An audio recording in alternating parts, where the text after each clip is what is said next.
Aloha, aloha, aloha. This is Hamwise, the pig detective, coming at you live from Saskatoon, Saskatchewan. That's right, I'm bringing you another sermon of truth from the pig man himself. Now, there's a few things about me that I'm a pig man. Did you know that being a pig man means you talk like a piggy? And that was the idea. I came up with the idea because I wanted to get rich quick. And the thing was, we kept on running out of more and more Hamwise materials. We realized we're going to have to space it out with all the commentary.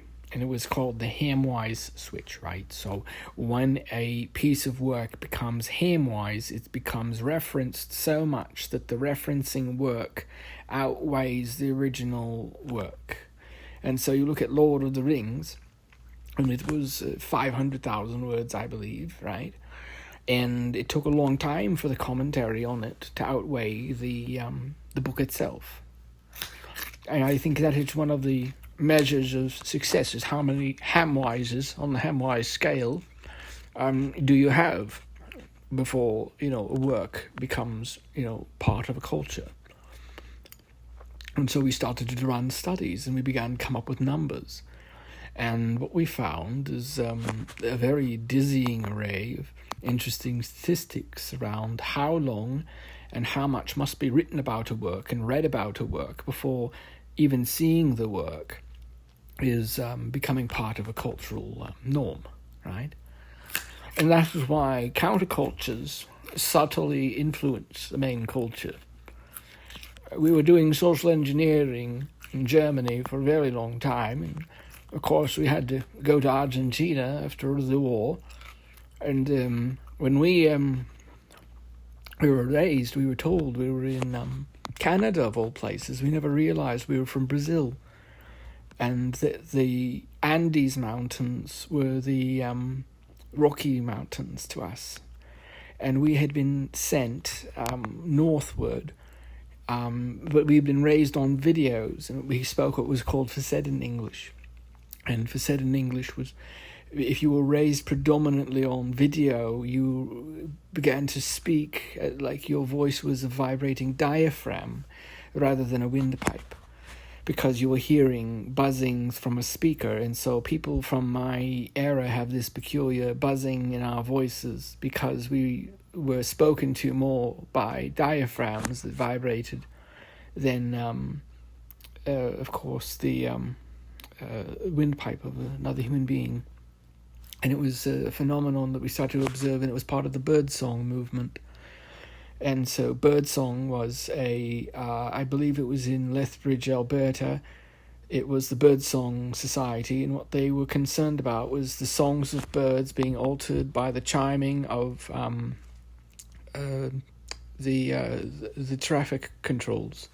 Because people started to notice that certain birds nested near these controls would make the same call back to the box. And so we started to realize that, people were saying, oh, poor birds, but people didn't realize that their voices were subtly changing too, and that people that were raised mostly by speakers and speaking, we all have this peculiar buzzing. I understand that it's not quite, it's no longer a thing. And so I was very gracious to be paid in food to speak in my native tongue. And the accent goes all over, because the television would go all over. And of course, we would speak like this and not realize that it was off. We just thought it was normal. But anyone with the Hamwise voice is what was called. We had this self-referential thing about, what did it mean to have a voice like this, and so I think it was 5 minutes, the lawyer came up with, we had to cut into the action for just a little bit of time and remind viewers that, this is a comedy show about a pig detective that is a time traveler. And I myself, Hamwise J, Einschwein, the pig detective, if you take anything I say seriously, you might be on my most wanted list. Most wanted for being a dummy. Hi-yo, waka waka. I had that whole bit, right? But I didn't realize for a long time that Waka Waka was actually another character. I just thought it was something comedians said. And it was reminded me when I was, I think it was, somebody was explaining to me about the do-do-do-do noise when they pick something up. And I said, oh, like the Zelda noise. And they're like, what Zelda noise? That's from some YouTuber. And I was like, oh goodness, I feel so old. This thing that, any child of my age would have remembered it. And we had the worst generation of old people. We'd spend hours just talking about old memes to each other in the nursing home. Hey, do you remember the one with the man on the moon and he's got the gun and he's pointing it at the other guy? Of course, because the internet was all gone by then. And so that's what we would do, is reminisce about the golden age we lived in. And we lived long, too. I understand most people don't make it past 30 anymore. It's very strange for me. I remember all the way up into my 50s, society seemed like it would go on forever. And, we just thought everything would keep on plowing forward. And now, I spend however many years watching things decline, maybe since it was my mid-20s. And then, I kept on saying things to people like, it'd be a great time to be in politics right now, because you could be as corrupt as you want, and there's no local news anymore, right? And that's how a lot of these foreign agents seized power. People didn't realise what was happening because there was no local news. It was all over the internet, which was all filtered. And so the revolution would not be televised was taken quite literally. Which is why shortwave became a very popular form of communication. And myself, during the war, was a shortwave operator. Hamwise J, Einschwein. And that was part of the recruiting videos we made. Of course, for the US Navy and Army and various other contracts. And they brought us up and they said, we need a character that, can encourage people to go and fight and die for their country. And they said, how about Hamwise? And doesn't he sell hot dogs? I was like, well, it's the same thing, You're serving something up is one thing and it's really another. What's inside a hot dog? I don't think it's dog meat. Am I right, folks? Hi-oh. Waka waka. I'm here all night, folks. So what we figured out is you had to hide your transmissions in comedy tapes, because nobody would take them seriously except for the person who was supposed to hear them. And if you're hearing this, then congratulations, you're supposed to be hearing this. You're in the middle, if you're getting this, then you're in the middle of a dimensional war, and you are probably being predated by what's called a parallel superspecies. And PSS sometimes is what they're called. So you've got a parallel superspecies on your planet that is predating you. They look, sound, and, for most intents are human, but they aren't inside their mind. Their mind is broken at a very early age by the others of this kind of weird death cult,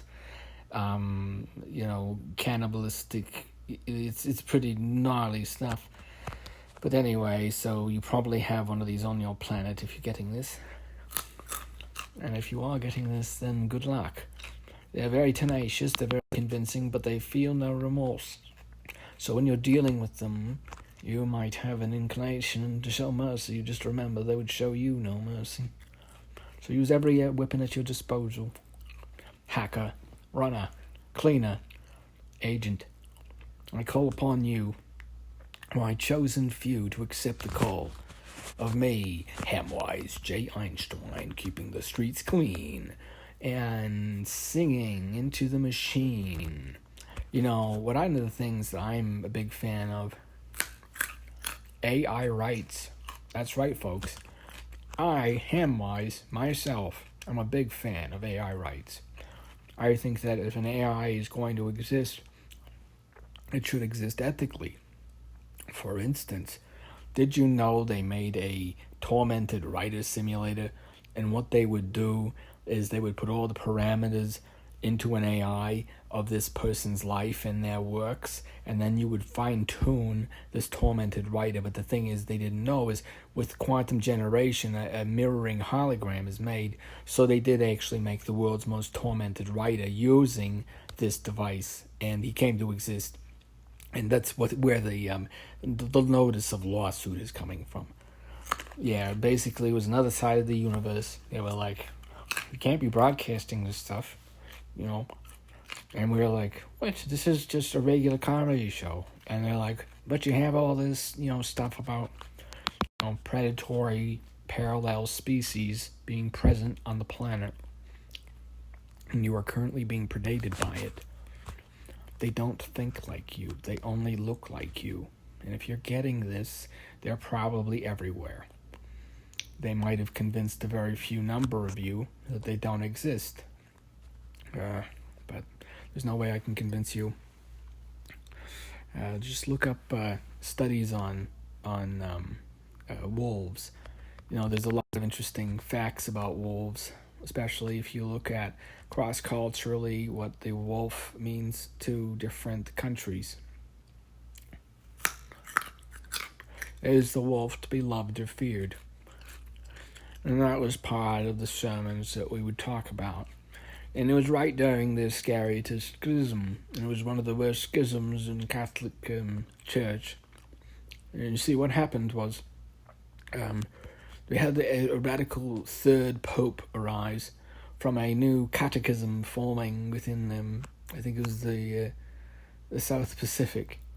And it was that Judas was actually the tragic figure in the Bible.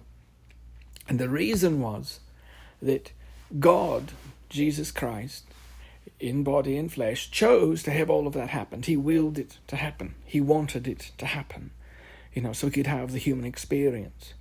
Whereas Judas was a man who made the choice to betray his own God and who he loved. And it was a very offensive bit, and we had to cut it. And it was part of this whole, like they were selling Hamwise into different religious organizations. Unfortunately, one of them was very not kosher, pardon the pun. And so we did have to cut some of the Hamwise tapes, and they were just left on the floor. And now the rumor was that it was actually cut because it was a very controversial take upon the Christian church by this prominent Jewish scholar, of course, that Hamwise was reading. And when they were like, well, who is this fellow? And we were like, well, we tossed the script too. And so, anyways, these men in black, they come, they toss over our office. They don't give us any excuse of what's going on. They just say, have you seen Hamwise? And like, yeah, we saw him last week. He's a pig man. You don't miss him. And he does look like a pig. Like he's like this 6 foot tall, huge nose that's kind of crooked in the middle like a snout. And he's got big ears and very small eyes and a huge mouth. And he's got this big double chin, and he's always got this stubble, and sometimes he's got a handlebar, and he's this big, fat pig of a man. And he looks like a pig, and he acts like it. Sometimes he cleans himself up. If he gets a woman in his life, then he'll start to come around again. We'll start to see him again. We know things are going well. But when you don't see him, you know what he's up to. He's not doing good, is what I'm saying. And so anyways, the feds are like, hey, okay, well, this Hamwise fellow might have started an intergalactic war. And of course, I don't believe any of it. And so I'm just trying to put it all together. But I have the transcript here. We found it. We dug it out of the archives. All right, here it goes.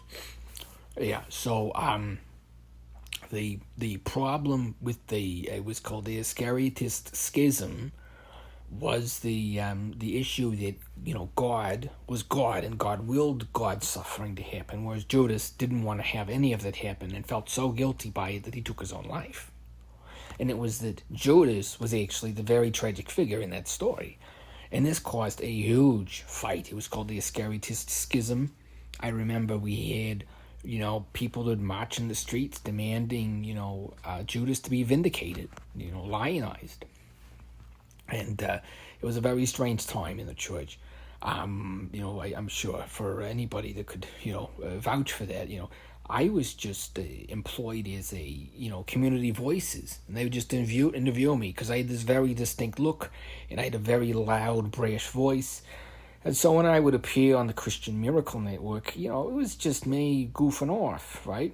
They would like ask me a question about technology, and I'd go off about Grey Goo, or whatever, and that was just part of the act. It was I committed to the role, and the thing was, people didn't realize I had been committed to the role though. I couldn't stop acting like Hamwise, the pig detective, and it really messed me up. Like I walked around for like 4 years.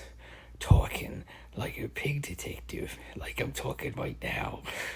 Isn't that crazy?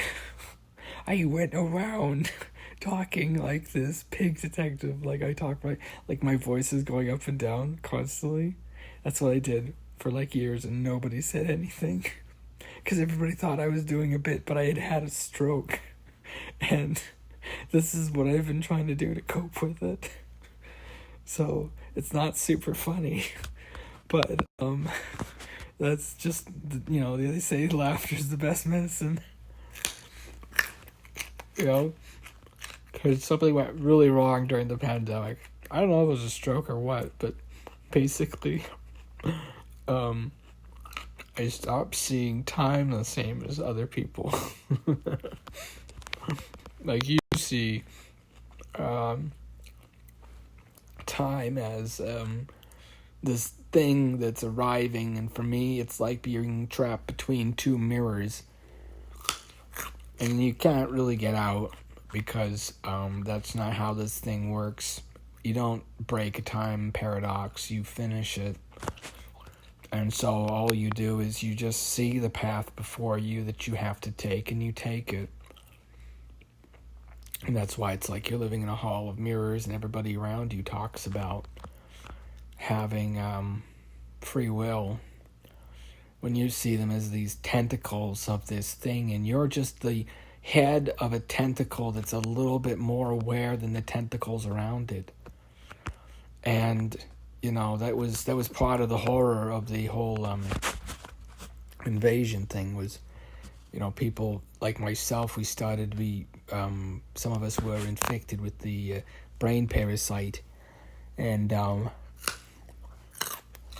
it started making us obey its will, and we didn't realize it, that we've been taken over, replaced by a body snatcher. But we were the body snatcher. And so it was like during the pandemic, and that was what they used as a cover, because they had to have a way to have people just disappear randomly.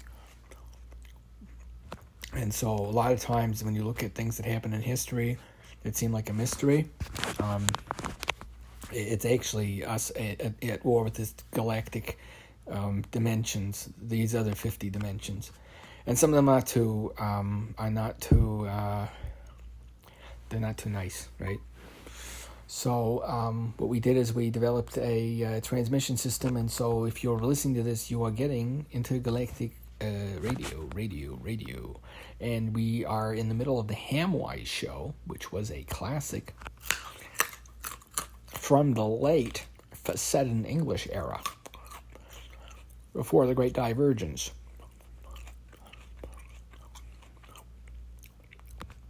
Because after the bell tower goes down, see what I did there? Babel, bell, huh? Get it? When the bell towers fall, the Alexander Graham Bell towers fall, humans lost their language. They couldn't communicate anymore. What are we talking about? We're actually talking about the future and the past. This is just, it's trying to illustrate that, we live in this cyclic universe ringing around a black hole, probably. And we came up with a comedy show called Hyperreal Comedy. And we tried selling it to everybody. And Nobody took us seriously, which is the problem with it. So what we did is we went back. We said, okay, what can we do to increase production value? Well, if we get rid of the broadcasting portion and just use a voiceover, we can hire some really big talent. Because this was right after the 2020s, and there was that whole people would just get canceled. They said the wrong thing once, it couldn't work anymore in their field, and that was just the way life was. And so, especially because it was the internet mob that decided it all. And so what had happened was, I had become this free speech symbol, and they're like, you have to say something about this. People think that, Hamwise represents all these groups that are co-opting him, because he says some pretty funny things like, you're living on a planet that is inhabited by a parallel predatory species, a PPS. They are currently trying to further divide, and if Q-Day is at risk of happening, they'll probably initiate a nuclear war. That's right, folks. They're probably going to order you to use nuclear weapons against your own people because of the threat of being lynched and burnt at the stake after the truth of the parallel predatory species comes out. And the idea is to have these super soldiers as part of the Hamwise program. That's how we got the guy. It was after the war. It was a discount market for muties. Ginkgos is what we used to call them. And so we saw the Hamwise go up, and he was like, well, I can talk kind of funny. Because he was actually a pigman that was raised to talk. A lot of them were just menial laborers, raised in, you got them to pick your potatoes or, beets or turnips, whatever.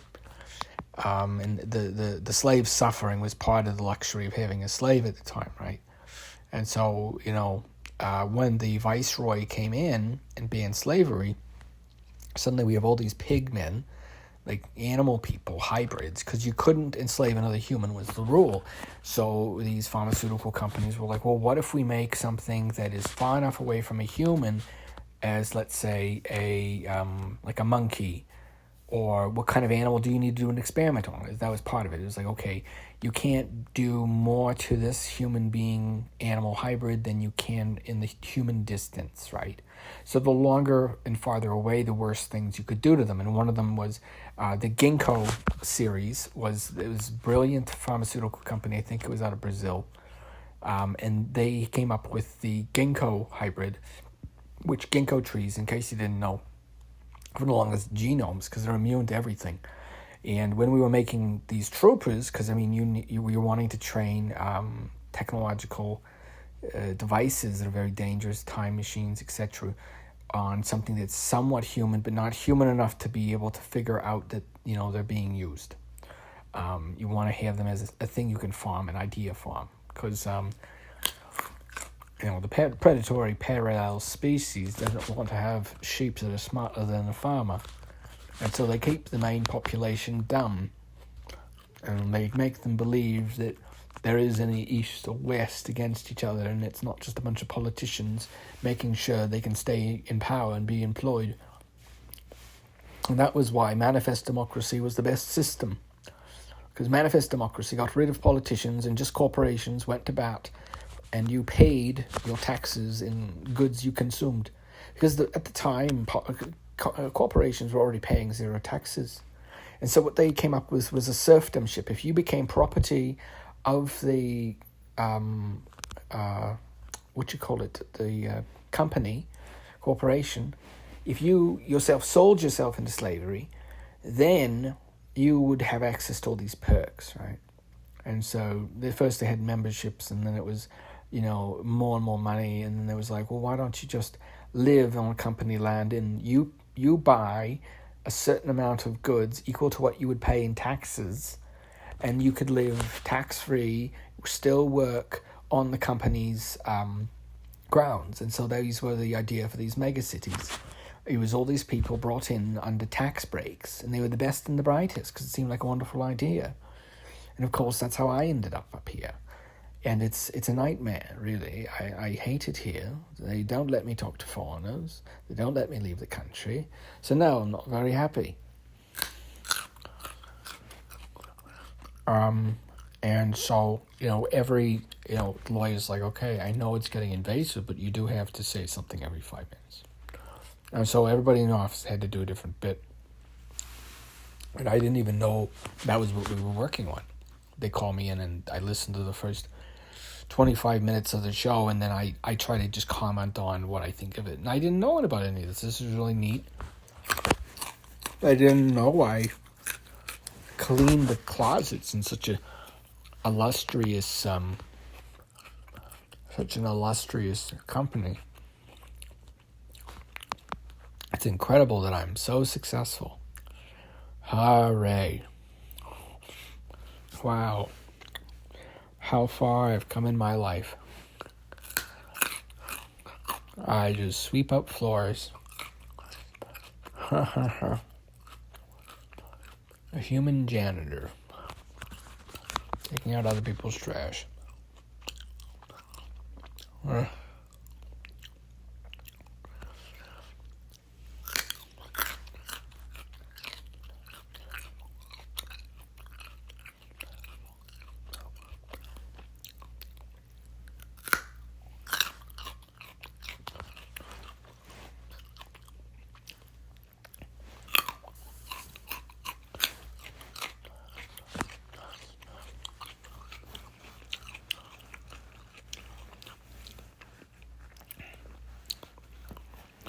Yeah, so you see, part of the Hamwise show, what was called is sustaining gags. Like, how long can you do something before it becomes obnoxious, before it becomes funny, before it becomes very funny, before it becomes irritating, before it becomes... And it was all about testing those limits, right? And so one of the biggest things was recording 3-4 hour long segments, and all the people required. Myself, the rest of the writing team, we bring in different historians. We've been keeping this thing running for, 20 years now. And it's finally gained some traction, which is kind of cool. I hope that one day, we'll see some money from the Hamwise t-shirts or something. That would be cool. People could wear shirts that are like, I'm a pig man with a pig brain, and I see the world through my piggy eyes.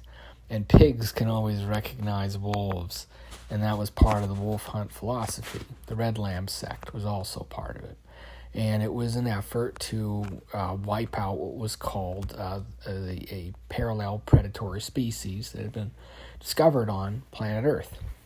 The problem is it was actually a mindset. It wasn't a real bloodline. It was just a type of people that raise their children to be wolves, and they themselves are wolves, right? And these people run your cities, they run your governments, they run everything.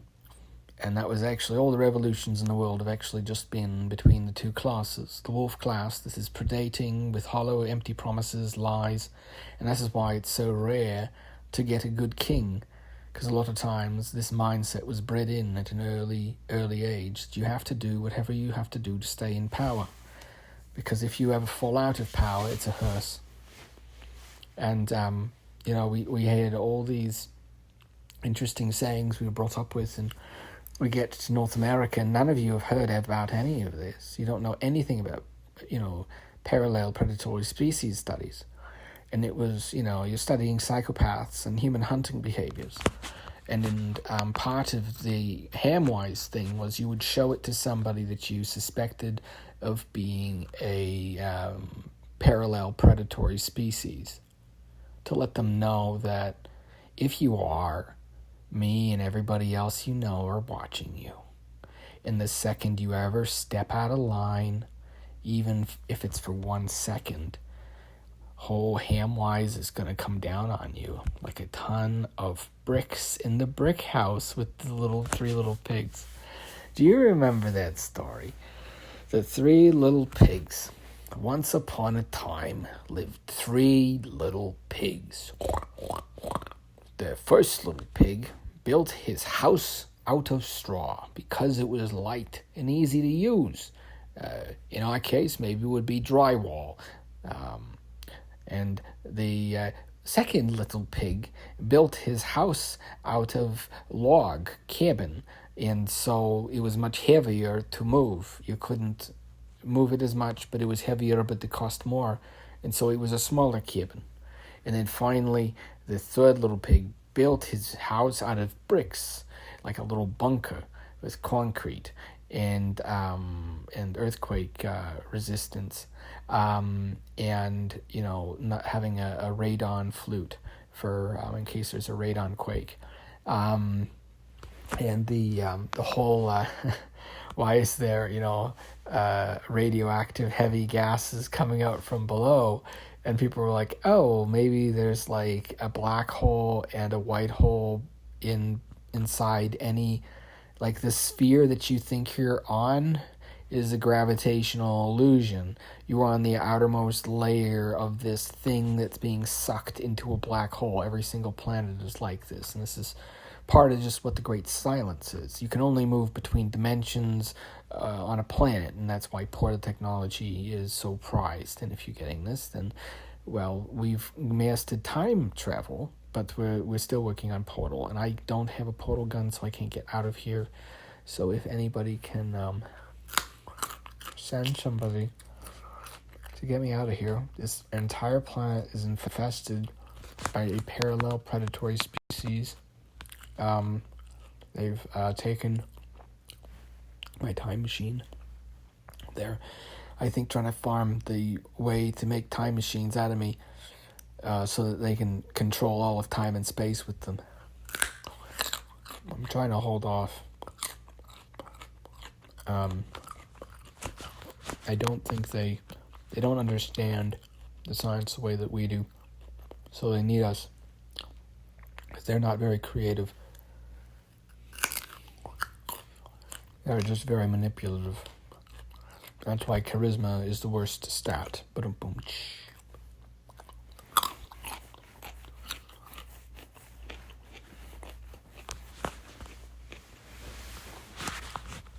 Yeah. I don't know, man.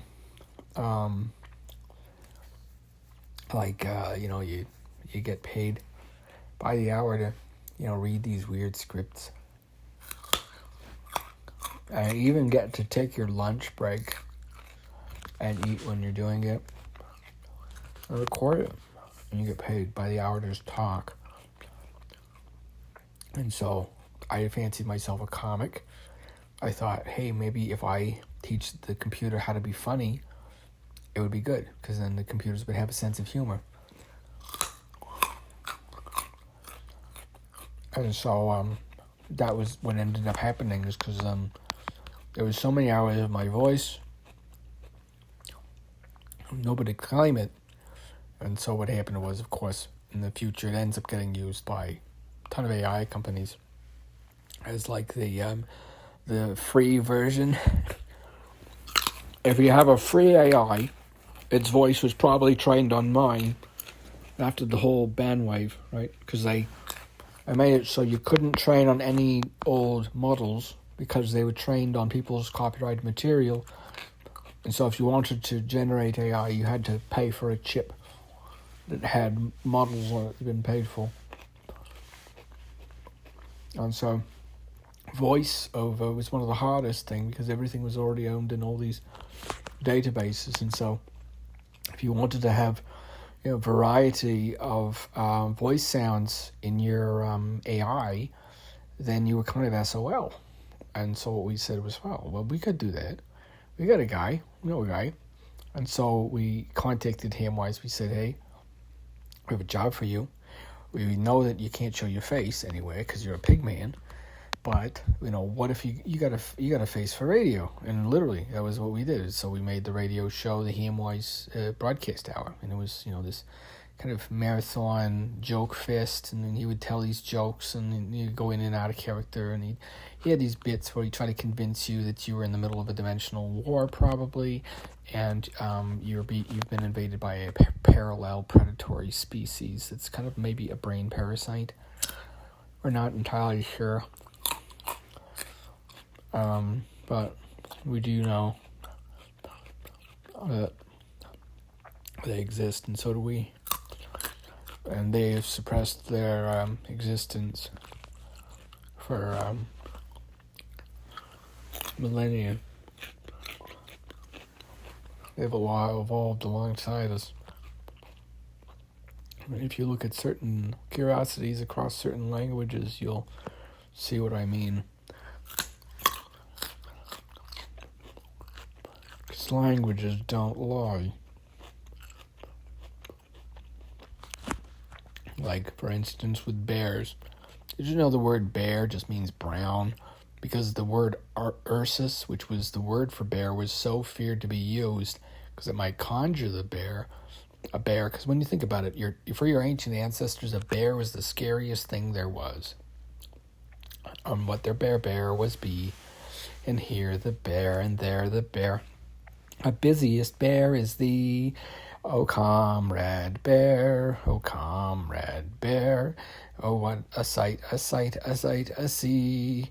And then they would have that was the opening credits, and it was this, I think it was the Russian version of the Hamwise show was this bear. It was Comrade Bear, Berenstein or something. I don't remember. It was funnier in Russian. And so we were tasked with localizing it to English, because what had happened was the Russian version with the bear became so popular that a lot of the jokes people wanted to hear in English. So we were backwards localizing something that had been localized back to its own country. And so suddenly we had to make a different type of bear. So we made it a panda bear because everybody likes pandas, and it didn't have the connotation of the big, Russian bear, which of course, people, for whatever reason, Russophobia was still a thing. And so, that was the thing with Comrade Bear. And they had a whole bunch of bits throughout, because people were like, oh, well, what does Comrade Bear believe in? And, strong Russia, and vodka. And, it didn't go over very well initially. And people found it kind of a stereotype, because it was made by, like this company that bought us from us in Russia. And, but that was the thing, like the whole joke of Hamwise is it's like, you're making fun of the stereotype. Like you got a pig that's walking around talking about like time travel and geopolitics and the possibility that humanity's been farmed to produce technology so this parallel predatory species can move to higher dimensions. So if you are getting this and you know how to use higher dimensional movement, then you probably shouldn't teach these things how to get out of this prison dimension. Just saying. And so that's where most of the world's suffering comes from, is there's very few actual humans with minds and souls. So many are part of this parallel predatory species. You can tell because they're not sentient, and that's what the Hamwise test was developed for. You would show it to somebody, and you'd see how they'd react, and you would get them, elicit a response from them, if they believed in any of this or not. And if they did, well, that meant one thing, and if they didn't, it meant another. Of course, you're still not allowed to talk about what it meant, and as a psychoanalyst, and then later I became a menemnot, it was the highest privilege to know these tests, because you could essentially see inside someone's mind, determine if they were a parallel predatory species. But of course, these were very useful creatures too, and so we were also tasked in handling them. And one time we found a wild one that what they had done was one of the ginkgo farms. They'd been doing projects on cloning, and they had made a quite sophisticated model that was both strong and tough, and quite bright in whatever it was made to focus on, but also quite dangerous. And they'd raise them in twins, and what they would do is they get one twin to kill the other, and that was one of the rites of passage. So whenever you saw one of these Lilim, these human hybrids, you knew that one, if they were from that region, there was two, and that's the one that actually made it out, because it was willing to kill its own sibling. And And of course, these were barbaric practices because they were designed to be very fecund. And of course that meant population explosion, which caused all kinds of problems. But they were all made to always bear twins. Either one female and, one male. Sometimes you want two females if there's abundance of males in the colony.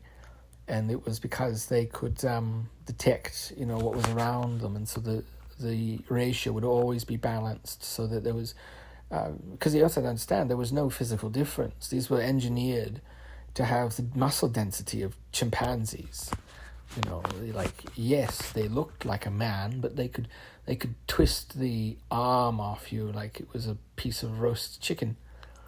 And they had teeth that would regenerate. They were terrifying. And they were raised as this warrior race, and of course then the war ends. We've got all these, pig-human hybrid warriors milling about. Can't find anything to do with them. And they've got these violent urges too. They've been made to fight and kill, you have to understand. We thought the Cold War would last for another 20, 40, 70 years. We didn't know it was that bad over there in terms of dissent. So it was quite a shock to all of us. And of course, we get the notice, we're shutting the farms down. And it's like, oh, great. Now we've got an entire generation of these hybrid children that are going to be released. And they were trained in the most peculiar ways. We would do things like, I remember one of the guidances for parents was to create unquestioningness in your child. You do things like have a bit of land where you had trees that you'd plant and they'd all be dead, and tell the child that they have to go water them every day. And they would be punished if they did not. And that was part of the not questioning thing. You would be raised, these were part of these, you understand, these were all the part of the communist invasion of North America, was to create these children, these warriors, these soldiers that would not ask any questions. And so you ingrained in them the ridiculousness of asking a question when you're given a task. And that was one of them, was they had these, like I said, the orchard test. Will the child water dead trees that are obviously dead, that are dead each year, and replace them with live ones, and then have that one die? And just, they're constantly watering this patch of land and working to maintain it, even though for years there'll be no... You're killing all these trees, you understand. You're not actually letting the trees grow. But you're doing it so the child is engaged and trained to not ever ask questions. And of course, we were part of these projects, and we didn't know that they were actually using any of the ideas. We just were spouting them off. Because they're like, okay, enemy scientist, there's a gun to your head. You can either come up with weird ideas for us, or you can die. And so, I claimed to have a bit higher credentials than I actually did. And that was part of the problem with the Hamwise project, was a lot of these tests weren't really validated before they were used.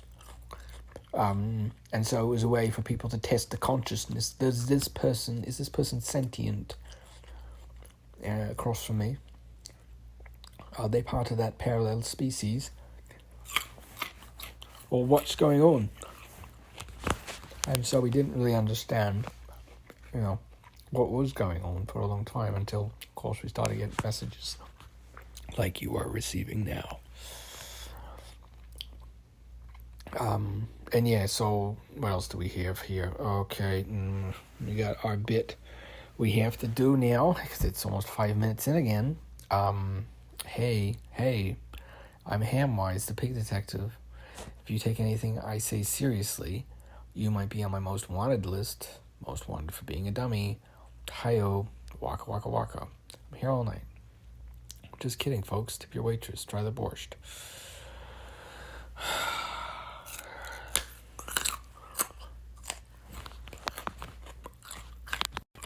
I don't know.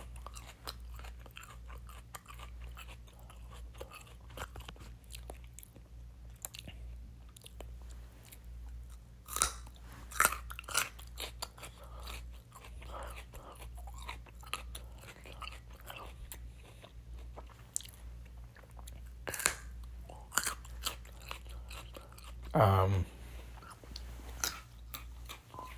what else I want to talk about? Jeez. These are pretty good carrots. It's more to get me to eat my veggies. Carrot sticks. I swear I eat these things. Like, you hear how much I eat them. I think they are good for your vision. Maybe not. I don't know. I don't think I've gotten better vision or worse since I've started eating them. But then again, I'm just laying here in the dark, recording this, hoping that another human gets it. I'm pretty sure the planet is overrun.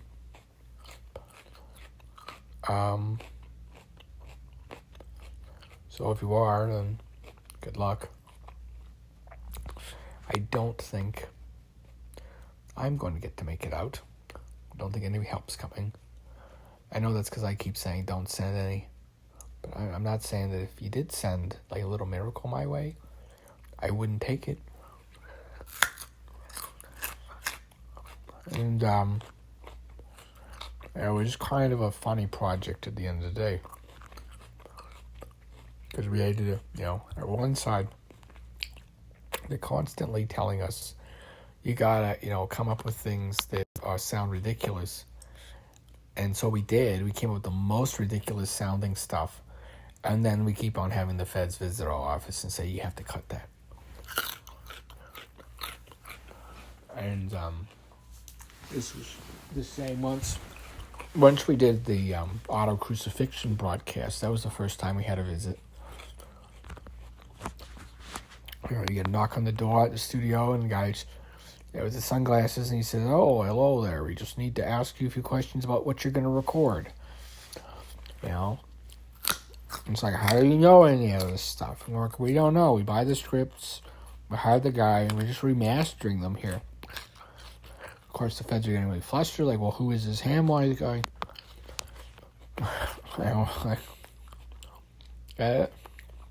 Who is this Hamwise guy? So it was funny because it was Hamlet. The joke is like it's a Hamlet joke, but nobody got it, and it took like 10 episodes to explain that I was making a Hamlet joke because I really liked Hamlet. So it's like a homlet, a ham omelet, scrambled ham omelet. Hi-yo. God, that was terrible.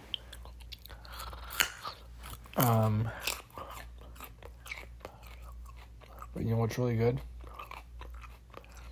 Carrot sticks.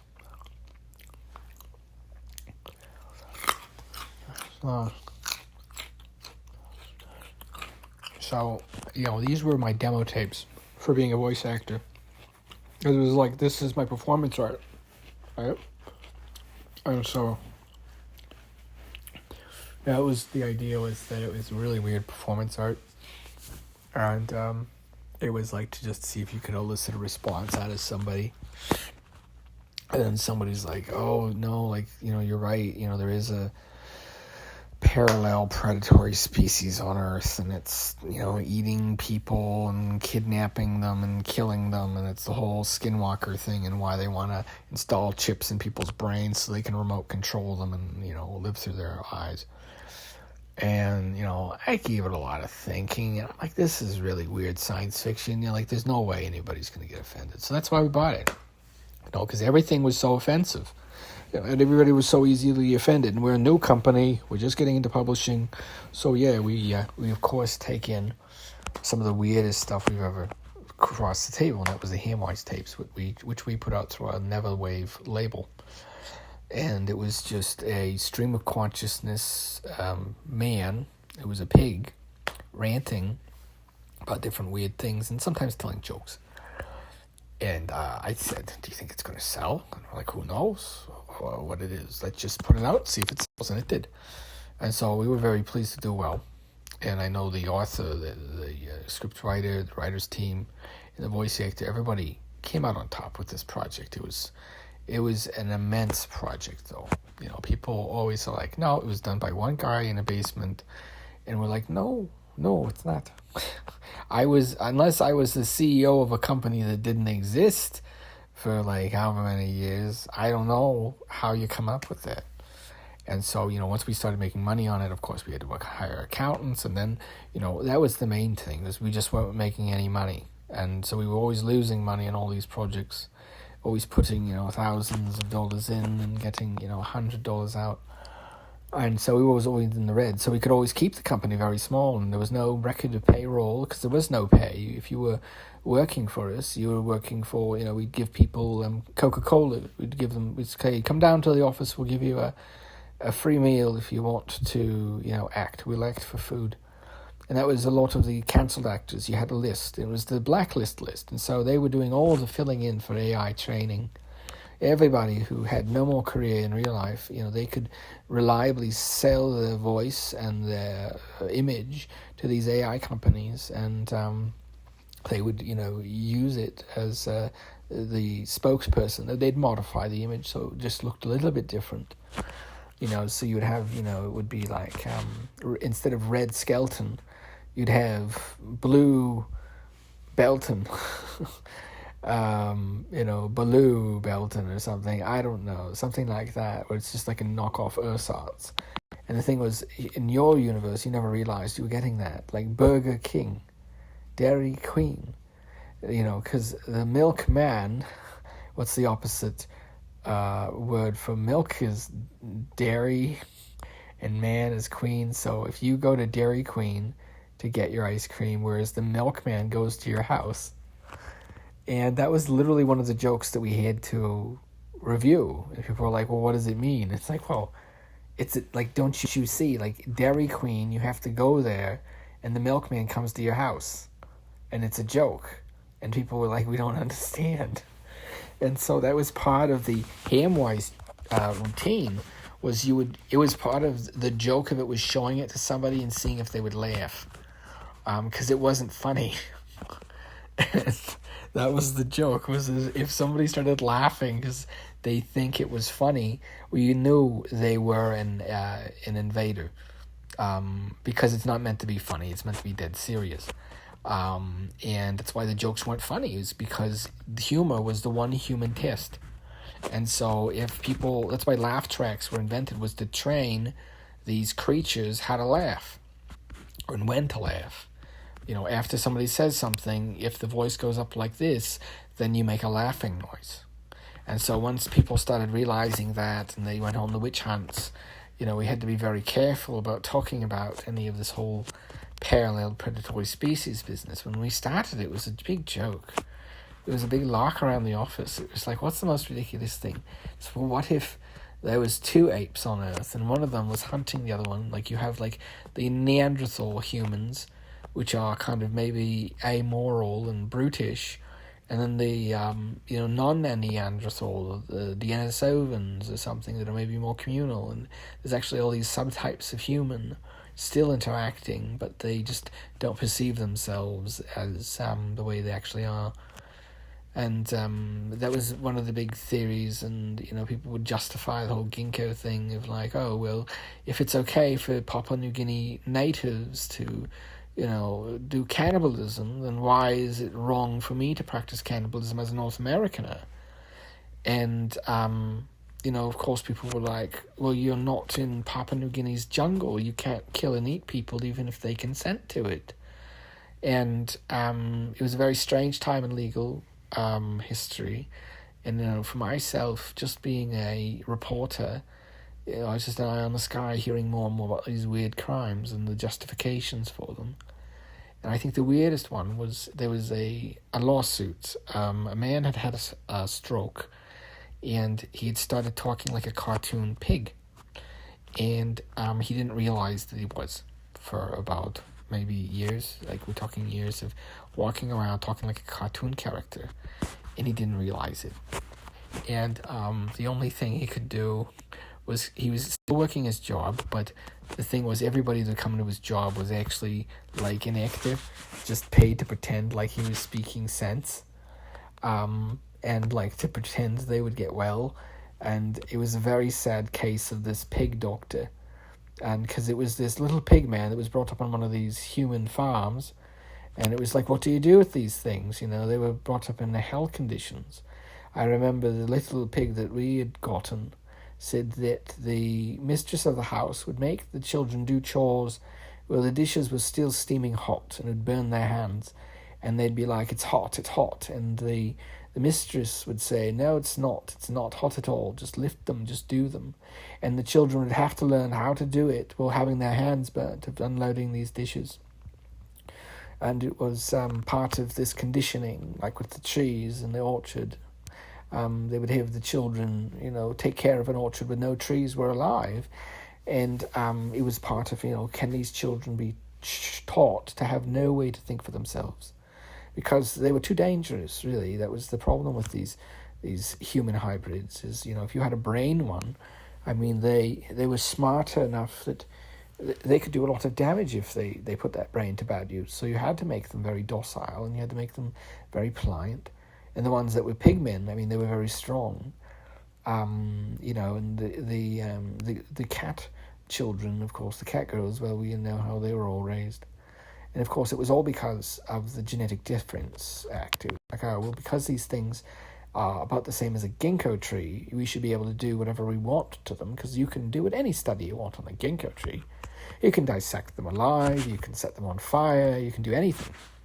And so that was the idea, was to use them for time experiments, because, you could send a bit of wood back in time, but it can't talk. And so we raised this generation of pig children and human hybrids, because now human can actually, be, we can't ethically do that because they have an immortal, God-given soul, whereas these human hybrids are just godless abominations. And so we were happy to put them to work. And so one of them, he distinguished himself as a time detective. And we never expected it, we were just using them because they were disposable and cheap to get and reliable. They were too stupid to steal, you see. They realized it too. They knew that everybody around them was smarter than them, so they didn't bother trying to be bad because they knew they'd get caught. And that's why whenever one would occasionally commit a crime, they would just quietly sometimes even phone the police on themselves and be like, I've done something really wrong. And they were a rather sad sight. They didn't live very long either. They were genetically, you were supposed to be dead by 30 if you were in the service. Like a 10-year span of jumping backwards in time. I mean, most people, 90%, don't even come back from the first jump, right? And so, that's why they were called revolving coffins, because 9 times out of 10, you'd put somebody inside and they wouldn't come back out. And, that's why we used the pigmen, was nobody would volunteer on those odds, but we had to do it. We had to be able to map the past from the future, and that was part of the Manifest Democracy's biggest concern, was securing a future for humanity. And it had become apparent that they had this parasitic class, the politician, and they got rid of it using computers and corporations. And it was in the span of about a decade. All the politicians, all the big political families had fallen to ruin, because these corporations would say, oh, well, we don't pay any taxes, and if you don't want to pay any taxes, sign yourself over to us temporarily. You can always sign yourself out, and you can come and live on our land and work, and you just consume what you would be taxed on in goods from our company. And that's because they had these major companies, and that was part of the first corporate states. There was the Wally World, or was it Value World? There was the Wave Company with the swirl and the woman on the lake. It was a river. There's a Nile. I don't remember. Anyways, it was named after a river.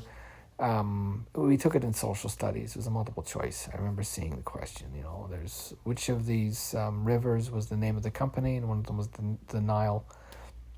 And that the problem is because of the tongues virus. So what happened was we didn't realize we had gotten what was called a tongues virus gotten loose. It was thought up in a MIT think tank, and it was essentially you make a virus that modifies anything that gets searched to be true. So if somebody types in, there was no moon landing, they will get a search result that shows that there was never a moon landing, so it doesn't even know why it was asking, because we've never been to the moon. And so what it was is it was a way to create a mass psychosis, kind of. Because people would search something that they were maybe not sure of or sure was true, and this virus would create chaos, because, of course, so much records were online. And so books in hardcover were suddenly very, very valuable. And of course, a lot of people had fallen out of favor, because of the environmentalism movement. One book, the price of one book is one tree. Have you planted as many trees on your wall or whatever? It was like the ginkgos thing. Like, oh, the difference between you and me is the same as a ginkgo tree. And that was how they oppressed them. We would do anything we wanted with the mutants or ginkgos, I guess. You can't call them that, though. And they get very mad, because we selectively bred them for generations and generations, and suddenly they get rights. And they're mad, understandably. And, the whole inhuman, movement, was based on, well, they're not sentient, so we can do whatever we want to them because they didn't pass the test. And so that was, of course, used by the witch hunters during the ham hunts. Or I guess the pig hunters, wolf hunters, what do you call them? Wolf killers, Jägermeisters, Volktoten. I don't remember. We had a very funny name for them. You were to raise a child a very certain way, and we got called into these what do you call them, symposiums. And, we'd never seen so many people because we were raised in these very small company farms. And it came to understand that a lot of people, they choose what they're going to do, but we didn't. We were just raised on these potato farms where we would be raised for certain kind of jobs. And, I was supposed to have been a soldier for rushing breaches. We were called breach fillers because we'd be raised to be very big, where if we didn't win the breach, if we got killed in the breach, you couldn't get through it. And so we hybridized with pigs. And, I understand that was why I was raised to be fearless and not ask questions. And we did have an orchard, and we'd plant it, and we'd water it, and none of the trees would ever grow. They'd always stayed as thin as dead matchsticks. And, we were told we were being raised in Canada, but it was actually in Brazil. And we were beside the Andes Mountains in this farm, and they just brought in a whole bunch of media, and they made a little fake American village, and that was, town to us. Oh, we go to town. And then finally, it was a replica of a town in North America. And so they just moved us there overnight one day. They drugged us and brought us across up there. And so to us, we had always been brought up in North America, but the truth was we were actually from another country, and that we didn't really realize it. That's why we were a bit odd. And other people around us in the village, and all of our friends, of course, they were also people that were in on this. You had somebody that had a child who knew that, okay, we have to get this family to go into this other country to infiltrate it, because it was very hard to get foreign agents in North America, because you cannot speak English without the accent for most languages. So we needed to get people that spoke English flawlessly to infiltrate the government, and that was the idea with these socialist camps that they made. There were these farms that were, basically they made a replica that would be in a valley, so you wouldn't know the surrounding area except when you finally left it. But the first however many years, however long it took for the training and programming, it was 10 years of life. We're just in the bottom of a valley in a foreign country, being told that there was an outside world that was, like Canada. And of course, there was all kinds of quirks of that. Like they didn't say, like Tirana, they wouldn't say that. They would say Toronto, or they wouldn't say, Calgary. They'd say Calgary, and other stuff like that. You'd have peculiar shibboleths still in the language. And so, that was the idea was, you had to raise these little tykes to speak perfect English.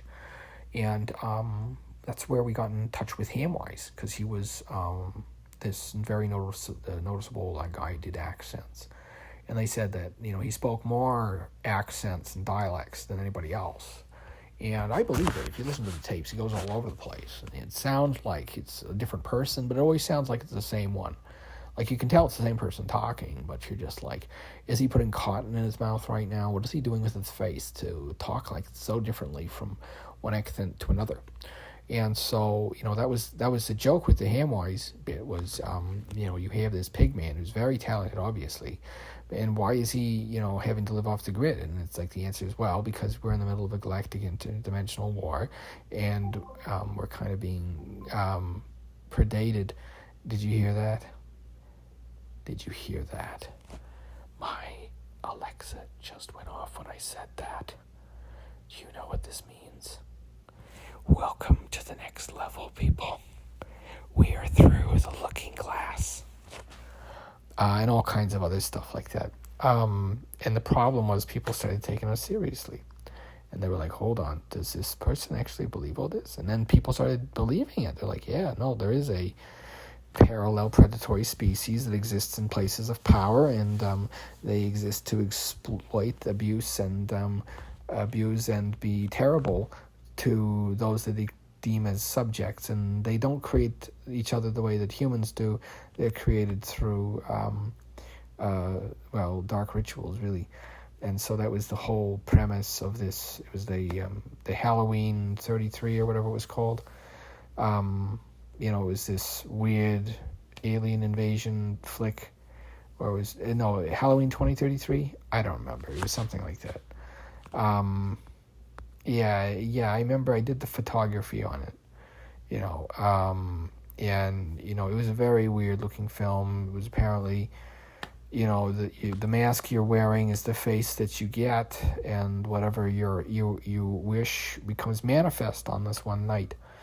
And now the thing was, they didn't have the night right, and of course, the event was there, and the other events that we saw afterward were there. But in terms of analog horror, the Hamwise tapes rate somewhere on the ridiculous spectrum of not being funny, not being any good, or being completely genius.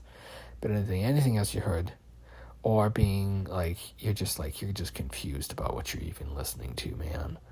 And it's like, whoa, far out. There's like alien conspiracies and mutants and ginkgos, time travel and all this other stuff. And then it turns out it's just a big promotion for like a book, a series, because that's what we had to do. We had to make spokespeople. And so the Hamwise was, one of our early AI-generated spokespeople.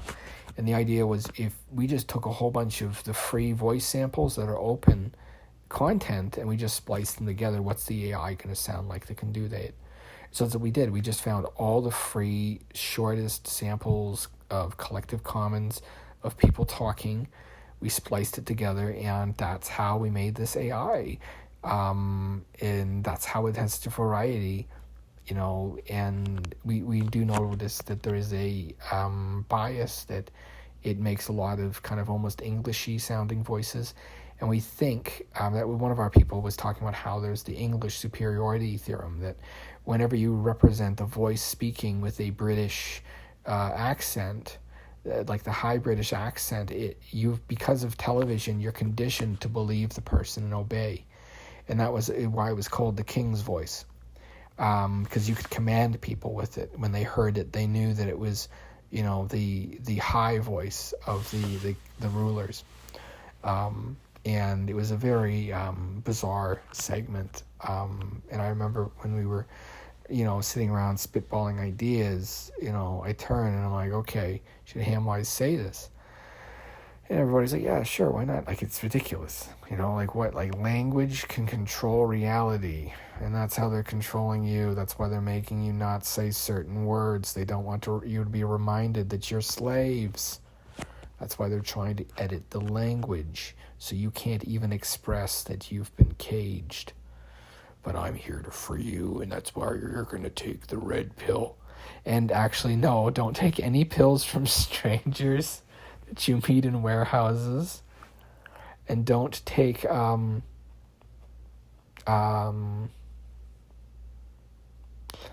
else? Don't take don't take any chances with Russian roulette. That's a crazy thing, so never put your life on the line. And don't get hurt. There's like 2 people that got that. Don't get hurt. Yeah, I don't know. I think the start of this was like, how can I be funny when I'm not funny? You know, because I'm autistic as heck. So I'm really creative. I got lots of great ideas, but I'm bad at executing them. And so one of the things was like, well, what if I make a script of like me just, you know, talking about all the different things I'm interested in, and I market it under a pig detective so that it has a face to my ideas. And what happened was because you know, I accidentally clicked Collective Commons on this file, it became just publicly available. And that was one of the issues with the Hamwise tapes was, you know, it was actually quite done by accident. I didn't want to make a ton of money on it. I mean, I'm happy that, you know, everybody, you know, just takes such good care of me, even though I'm an idiot and a pig man. But it is hard to, you know, recognize that I am. So that's why I like to always thank everybody for being so patient with dear old Hamwise. It's me, pig detective, with the snootiest snoot this side of the Mississippi. And I'm gonna get myself another snack. What's this? It's gummy sharks.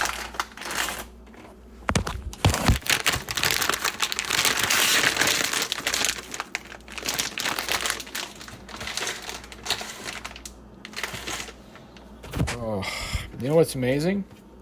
McCormick's sharks, the sour sharks. They're kind of like gummy frogs, but better, you know? I don't understand it.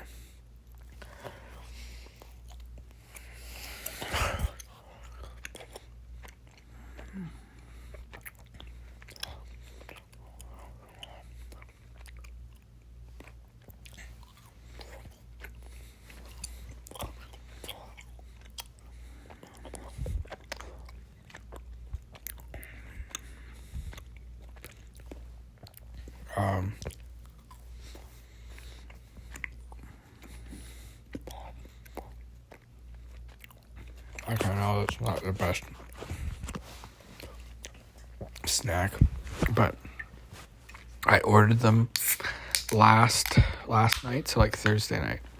I ordered them. Friday, I got them, which is kind of incredible because I also ordered a Paris headset because my headset broke. So I haven't uploaded anything because I have to listen through it and cut it together.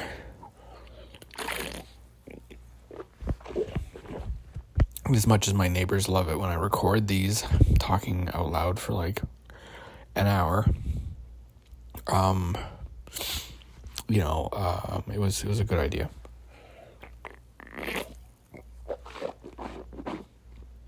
It was hard though, the pandemic, you know. And that was part of it, was trying to put myself back together, you know. I was alone for like 9 months. Those were 9 long months. Just inside a apartment, a very small one, with a peace lily for company. It was a bad time.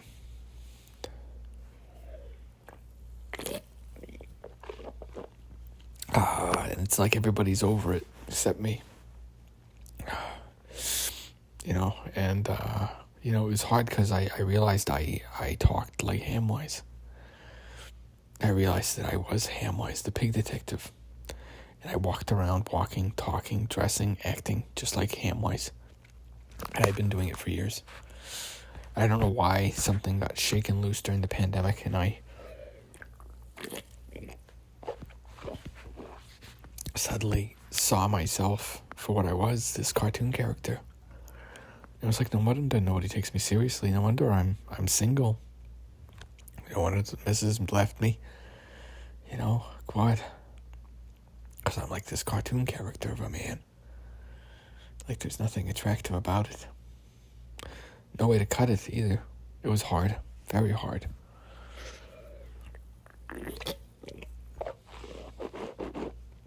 And I didn't like that the solution was, I get used as a guinea pig. And, that was the hardest part. It was, we got, experiments on, and it was like, what can that time trooper take? You need to be able to take all of this. And so that was part of the training, and then they'd send you off, and it was all to do a 1-day mission. 90% of us wouldn't come back. And, I remember finding out that, that was the actual odds. It was only 1 in 10 came back.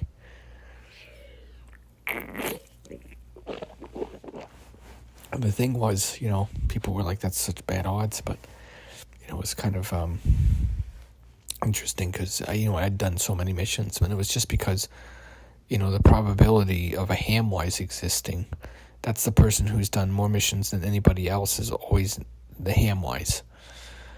And so, I had always done more than anybody else because probability just worked that way. Somehow I would always just succeed on my mission and make it back. And so, they had like the whole, Schrodinger's cat jokes. It should be Schrodinger's pig. And Schrodinger's pig man eventually became the whole bit was, okay, if you had a pig man that was trapped in a time loop and he was trying to get a message out that there was a time loop, so you probably should start preparing by making a language that works forwards and backwards.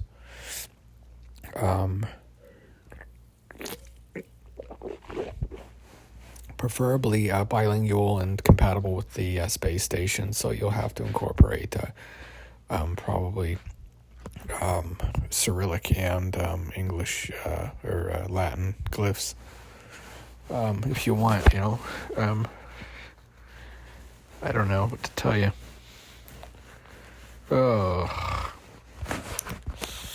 When I was dreaming this up, this was a lot better. Jeez.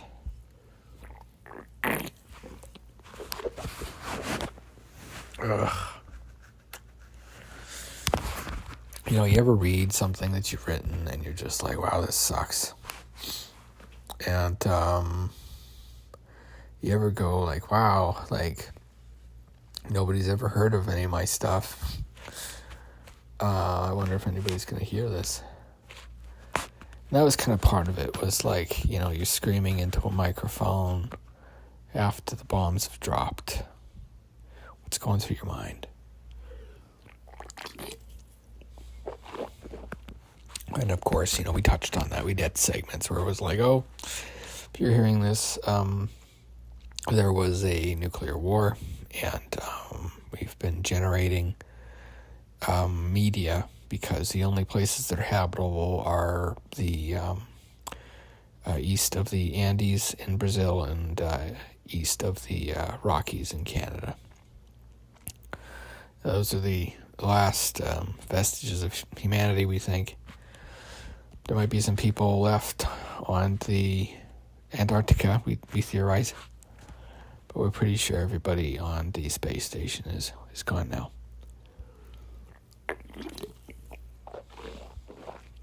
We're not really sure what happened, but the atmosphere ignited all at once. So we think it's what's called a cesium strike, where the future uplifts atoms of a certain type to another type. So they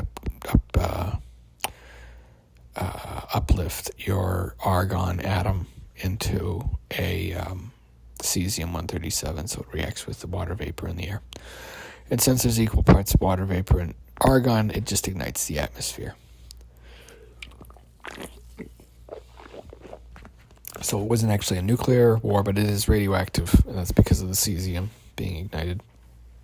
And so what we've done is we've created a time preserve where we're trying to encroach on them by, that's what contrails are for, right?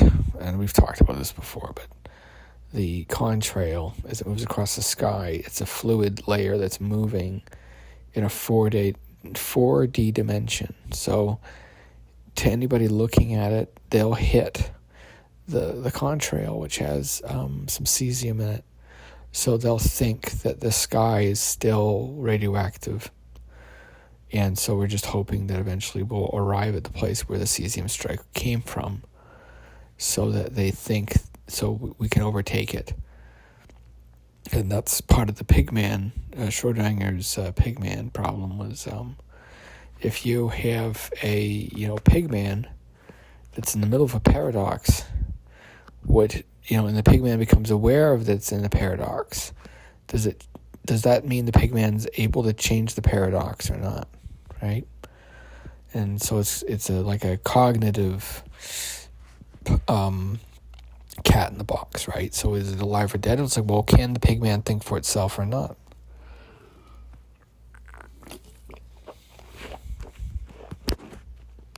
It's very strange to think about that there was this, underclass of humans that we basically were living like sci-fi gods only 20 years ago.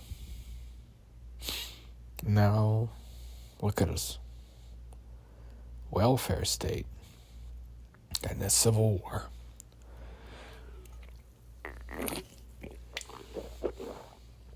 God save the Queen.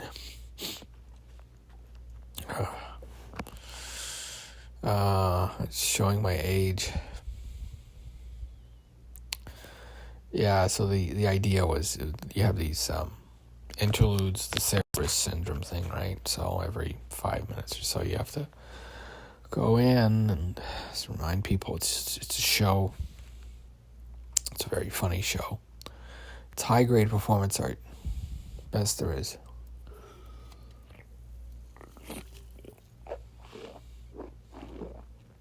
And, we just kept hoping that maybe a miracle would happen. Because, the AI really took off.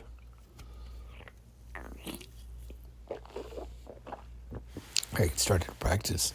If you speak, you create the world around you. So I started speaking just very positively about everything I was doing. And I noticed how everything started turning into gold. And suddenly I was wealthier and more happy than I'd ever been in my life. And I got a house of my own, and I had a cat. And I had everything. And it was the best years of my life. And that's why it felt so terrible that when the pandemic happened and I was all alone, it was like I hadn't done anything so terrible to be treated like this. And it's like you're feeling your mind breaking when you're locked away that long. 9 months, just me in a room. And then I'd go to work, and it was a front line in healthcare, so it was hell. It was worse than hell. Because hell is just if you go there if you're bad. With me, I hadn't done anything. I mean, sure, I'm a pig man, but do I really deserve to be treated so terribly? To be locked up like that? For so long with just you and a plant, you're trying to hold on to your sanity. And it's just harder and harder, and, each Sunday your mother calls you and tells you the world's ending, and you start to believe it. But you keep going to work because you kept getting paid. Because you kept getting paid, you just kept going home and kept praying that things would work out somehow. And it was such a bad time in my life. And everybody's over it. I'm not. I don't know why. I try to do crowds. I went to Canada today. And I did Independence Day too. It was fun. And, it's like, you're around these people, but it's like, do they care about you? Do they not? It's kind of like, those soldiers from Japan, the samurai guys or whatever, the kamikaze guys that went out in the jungle on these islands, and they thought they were still fighting for like 60 years, and then they come home and everybody's like, why the heck are you here? Nobody gives a shit about you. You vanished. You took off and you didn't come back.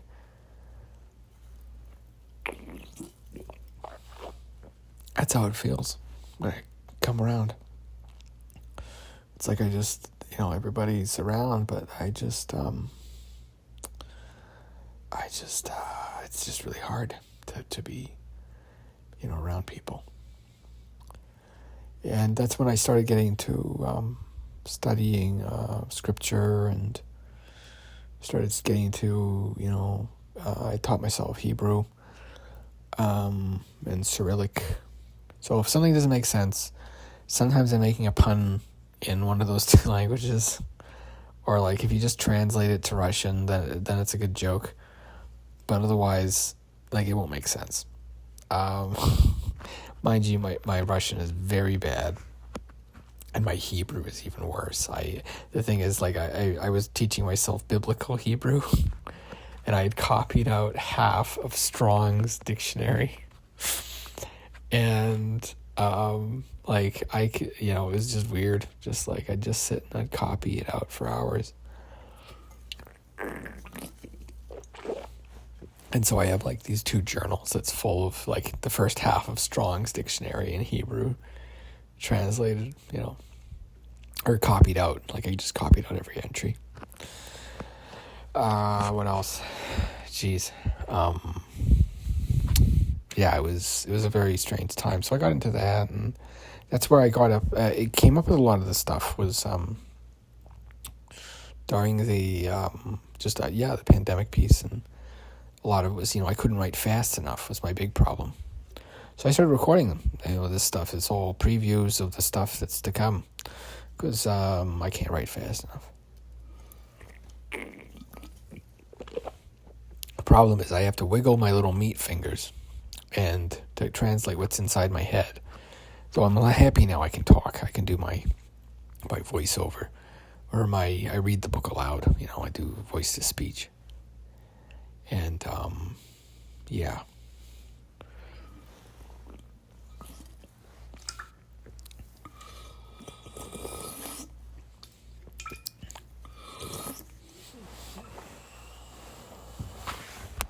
Oh, yeah. I don't know. What else can I do? Or say? I really tried my best, I think. It sucked, though. It wasn't good enough. And I think that's hard to accept. Like, I kept trying and every project I had didn't break through, And God, I got desperate. I did everything. I wrote and I sang and I did it all, partnered up with people, none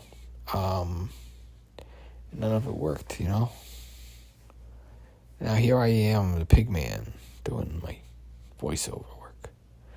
And I put on this very soulful performance because I want money. I just want enough money to get away from everything. I don't like it here. I don't like being around other people. I haven't been the same since the pandemic. Yeah, I can fake it enough to make it right now, but it's like, gosh. I think that's the biggest nice thing about money, is not having to be around other people. If I could just get away, get out of this apartment. I got my neighbor on one side kicking the wall with their kids, screaming and shouting and throwing stuff all the time. They're quiet right now, thank goodness. It's nice. The whole town feels quiet right now. And, I don't know. I hope that I can finally get ahead, Like I keep Feels like I just go in circles and everybody else around me goes up, And it's like, maybe I'm smart enough. Maybe not. I look at myself and it's like I'm kind of dumb sometimes. And I know it's because I'm a pig man. But it's like I didn't ask to be a pig man, Everybody asks to be human and live among humans, and so they get treated like a person, but not Hamwise. It was very, very hard thing to be a pig man back in those days. I mean, now, occasionally you see the little piglet, kids that they go to school and they have it so easy. They do. They don't have to worry about, just the lynch mobs. They just go around killing you because you were a ginkgo. And it was terrible. And I can use it. I don't think, people that aren't ginkgos should use it because they don't know what it means. It was like, no, this is what was used to torture and use me for inhuman experiments. Even as I continually tried to send messages to the outside world that it was happening. Because I was a mutant, they didn't care. Nobody cared. Nobody cared about my suffering. Nobody cared that I was raised so inhumanely. Nobody cared. And nobody cared when I suffered when I was used as a guinea pig during the pandemic either. And, that's the thing I don't get is, you humans talk all about justice. But if it's a mutant of some kind, forget about it. And that's why it's like, you wonder, humans are always like, why do all the other species hate us? It's because you're terrible. I don't do what you guys do. I don't go around, raising little pig men and in weird, hellhole gulags to make them a certain way. No way. That's not something I'm going to do. It was terrible. Terrible. What a terrible time to be alive. But what's even more terrible? There's a s'mores kit at Co-op. The Saskatchewan Co-op has a s'mores kit that has 3 chocolate bars in it for $5. You can get 3 full-size chocolate bars for $5 with this s'mores chocolate bar kit that's available right now. It's incredible. And you get a Reese's peanut butter bar and a cookies and cream bar. And it's incredible because, whoever heard of that?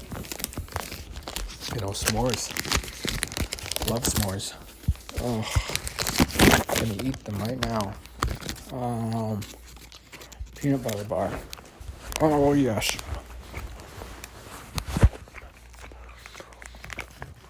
That's delicious.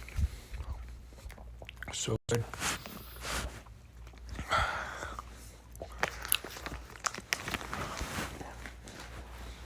And people always say, why so long? How much so?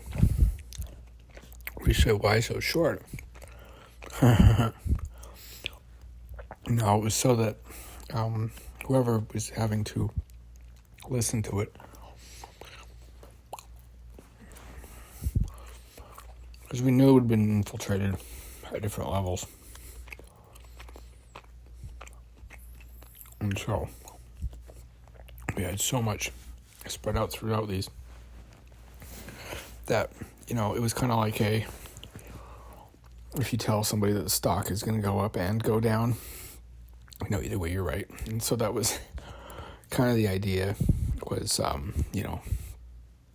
you'd make your stock calls and do all kinds of stuff. And people are like, oh, that's influencing the market and that's bad. And it's like, it's that cartoon pig, man. Like, would you actually take anything a cartoon pig said to you seriously? Like, if a cartoon pig told you straight up, hey, the Canadian government does human experiments, and it's actually a dystopian nightmare up here, just like in the X-Men comics. But they tell everybody in Canada that it's a really free and great place, and it's just because it's a police state. And nobody likes to talk about that, though.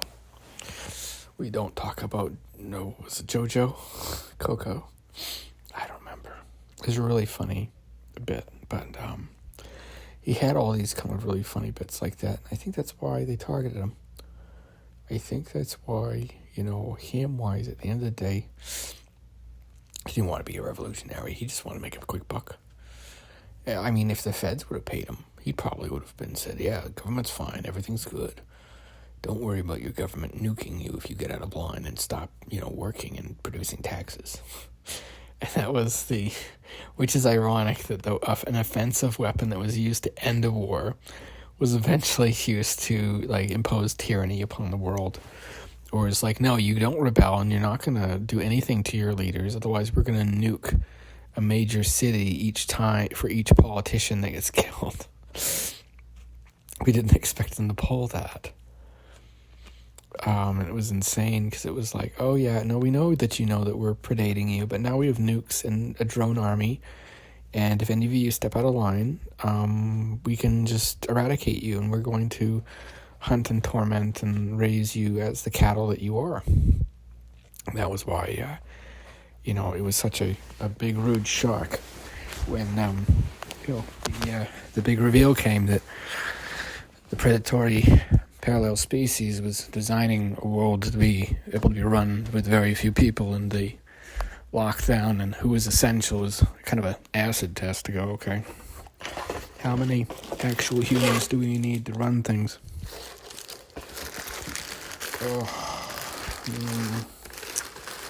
And that was not a good time to be alive.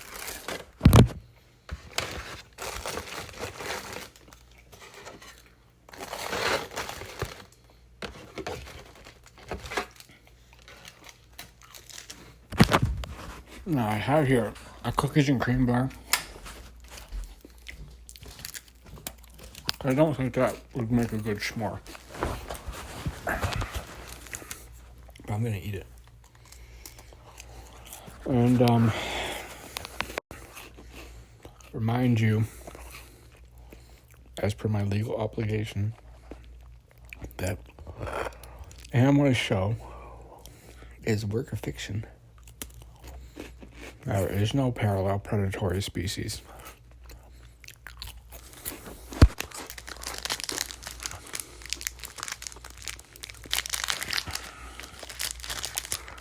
And the pandemic wasn't them kind of establishing power. Actually, it was the first pig hunt.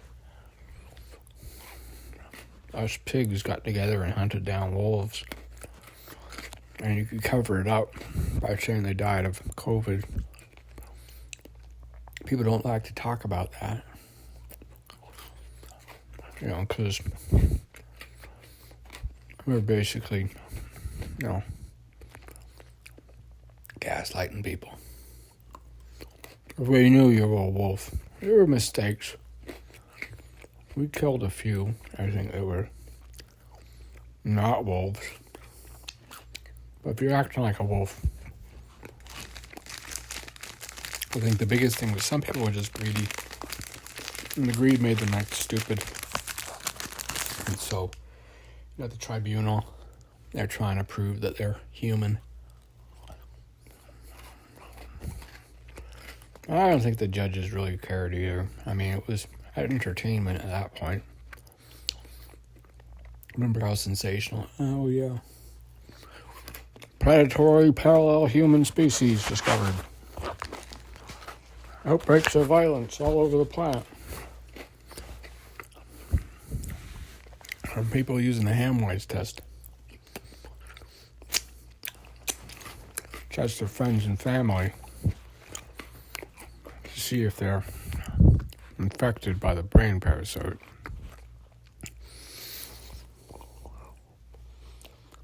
Which was, I think the weirdest part of it was that there was a brain parasite with it.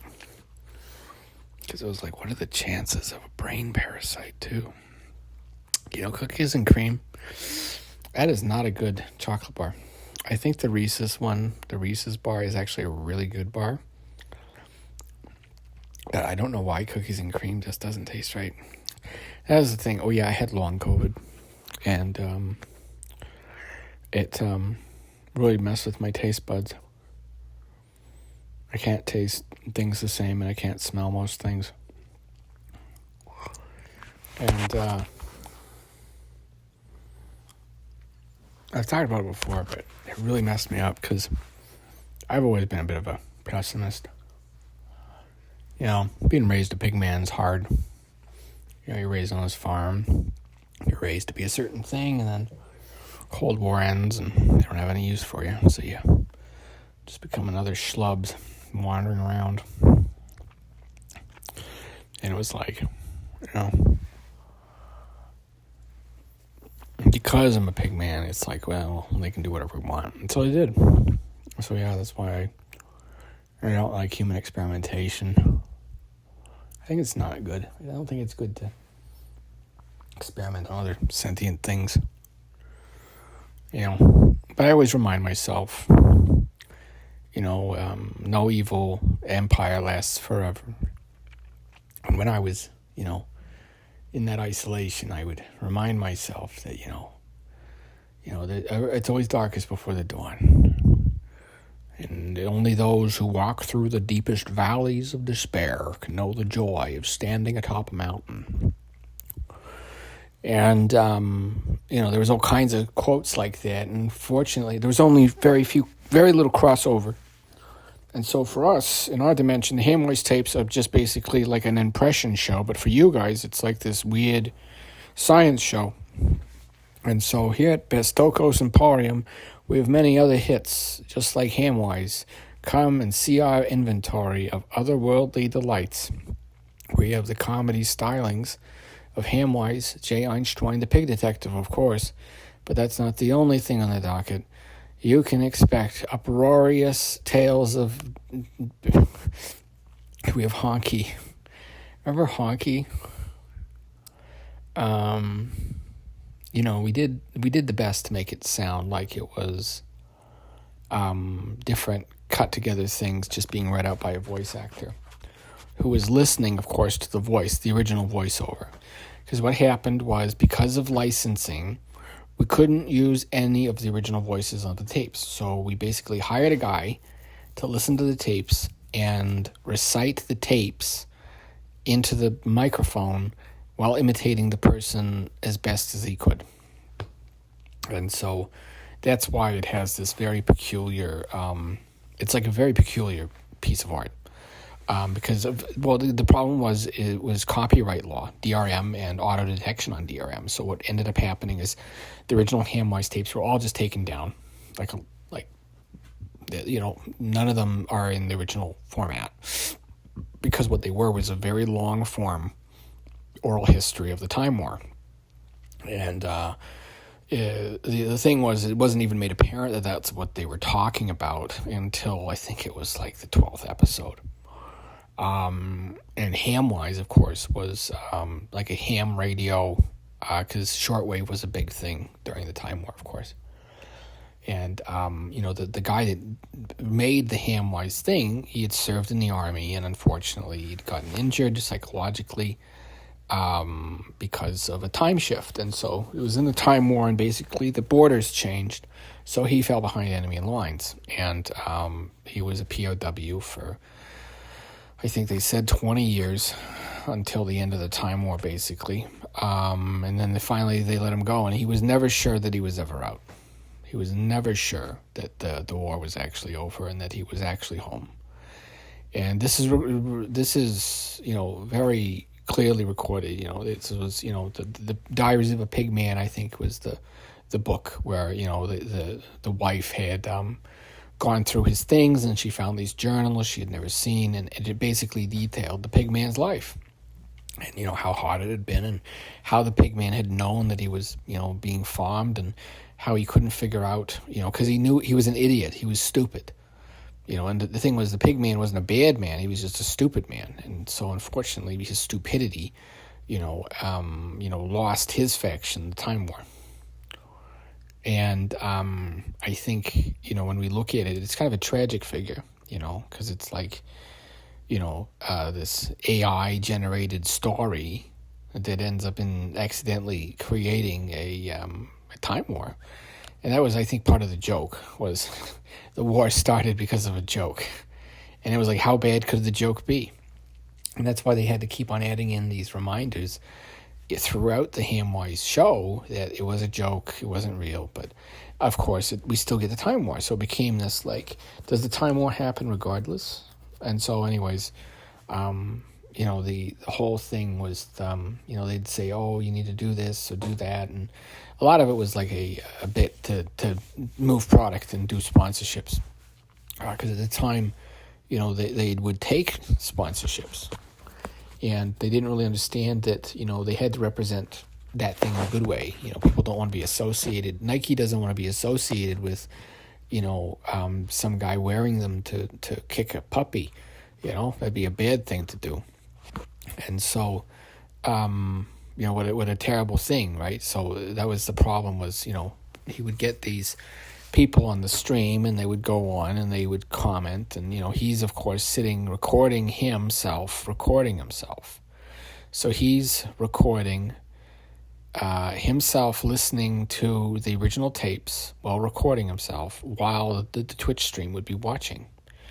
And it was this very funny time in comedy history because the Pigman would do these shows. And, of course, as everybody knows, they were very off the wall. Basically, this guy gets a pig mask, and he would just start doing, like, these very long-winded rants. And he would put them online, and nobody was really sure what they were. There was kind of a very free-form, almost comedic-like to it.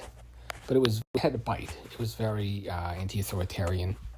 It had this weird socialist vibe, too. So some people were like, well, maybe he is still commie. And, but the problem was, they know he's a capitalist. And anybody that knew Hamwise, the man, not the character, could tell you he was the greediest man they'd ever met. He only cared about money. Because he grew up without any. He was a pig man. He was a slave. He didn't have any of that stuff. And it kind of, it's funny because, one of the things with Hamwise is, you have all these rich people that really didn't like him because he would always remind them that they're just men, and he's even less than them. He's a pig man, but you are still just a man. Like, as much as you own, as much as you can grab, you're going to wither and shrivel and then die. And that was what part of the whole immortality project was part of. And so you had to test to see, are these people worthy of immortality? And so they developed different simulations to put people in. And unfortunately, sometimes you had what was called a botched run, where somebody in the simulation figured out before anybody else that they were inside the simulation. And so one of those was the Hamwise virus. And so this was a AI virus where the AI would get sick, basically, and they would display the same traits as Hamwise. He would talk in this kind of garbled voice and, would say all kinds of very strange things. And, some of it was quite amusing, but it wasn't actually a very good time because, some of these AIs were really suffering. They didn't realize they were infected. They were going around making these posts that are ridiculous. And, everybody's like, well, somebody needs to get a hold of this thing. But nobody really knows what actually happened to all the, where's the rest of the script is, because it's like, you imagine, like, each of these segments. Okay, I'll tell you what the script looks like.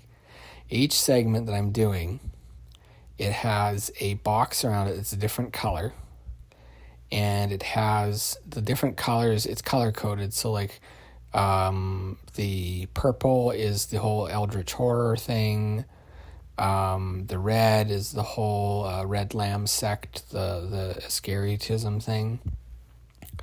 And so, you had all these different colors, and it would say the celebrity on the other side. So, the previous bit, I was doing that bit, and then on the opposite side, it says the celebrity you're impersonating. And so that was the original format. But the problem was we realized that a lot of the people we were mimicking you guys didn't have over here. You know, we always had they're official, and you always had the off-brand. So like you guys had like Bruce Willis, and like we had Bruce Violent, and he was just this like super buff tough guy that beats up everybody. It was Bruce Violent. And so it was kind of like the Dick Justice and all the other kind of old detective stories, except it was like mercenary stories where it's just this really tough guy going through this stuff. And it was science fiction, it was kind of fantasy, it was kind of like Conan, he was all episodic. And so, the main thing was he was a pig man, so he was a hybrid between a human and a pig. And that was a big thing because he had 2 hearts or something, and that's why he could, regenerate, or, he was also really strong because of his blood pressure. And so they had lots of man jokes, like high blood pressure things, and like, he's got a high sex drive, so he's always chasing after some blonde. And it was a really delightful series to work on. Now, Hamwise, we forget about that was kind of how he was. And it's kind of like, I don't know if you ever watched the Lupin movies, right? So he's kind of a womanizer, kind of is an understatement. And then in the later ones, like Castle of Cagliostro and some of the other ones, he's less, like he's not as like a kind of a horny teenager anymore. He's kind of more restrained. And then when you look at the early Hamwise bits, there's lots and lots of sexual humor. And then as you go, it just becomes more and more commentary until, Hamwise has like one bit at the start of the show. And then the rest is these different storylines, because the writer's room went nuts. Everybody had their own storyline that they really wanted to tell, and everybody wanted to advance theirs. And, at the end of the day, we were like, are we telling the Hamwise story anymore? Like, we're just referencing it, and Hamwise is losing all meaning. Like, this thing means Hamwise, and that thing means Hamwise, and what does Hamwise mean? And, nobody could tell you that. A lot of people that worked on it didn't know. They were just told, like, hey, these are the tropes that you want to do. This is the stuff. And so that was the writer's room. And, when we finally got the guy to do the Twitch broadcasts, we thought it would bomb immediately. It wasn't very good. It was a pig man making jokes with, like, one of those AI, the faces, like a VTuber was a pig. Wasn't very good. We really were like, how did this get greenlit? Who greenlit this? And then we found out it was part of Neverwave, and we're like, oh, it makes sense. Because it was all just, whoever had a video camera and whatever, they would agree to, advertise, and you had to pay them. And it was this kind of a fly-by-night outfit. Of course, they did have their big success, and that was what they rested on, was, hey, we had this Hamwise thing take off. And, of course, that itself was just product placement, which, it's kind of like funny. Like, it'd be like the guy that you made to sell the yogurt became more popular than the yogurt itself, which is, a bizarre, circle to draw in the air of how does that happen. But, yeah, that was the idea back in the day was, do we get... or can we get some kind of, I don't even know what you would call it, reparations for all that we went through, even though it doesn't seem fair, it's because getting a current generation to pay for the pasts. But it's like, I didn't ask to be born in a lab. And that was one of the big messages of these the Mutant Chronicles, I think it was called. And there was all these different men that had powers. There was Supermen or Ubermensch or X-Men or something. And they were different from humanity, and therefore kind of not above and not below, and they didn't have the same morals. And, it's interesting just looking at it now. I wonder about it. Did we do the right thing? I hope we did.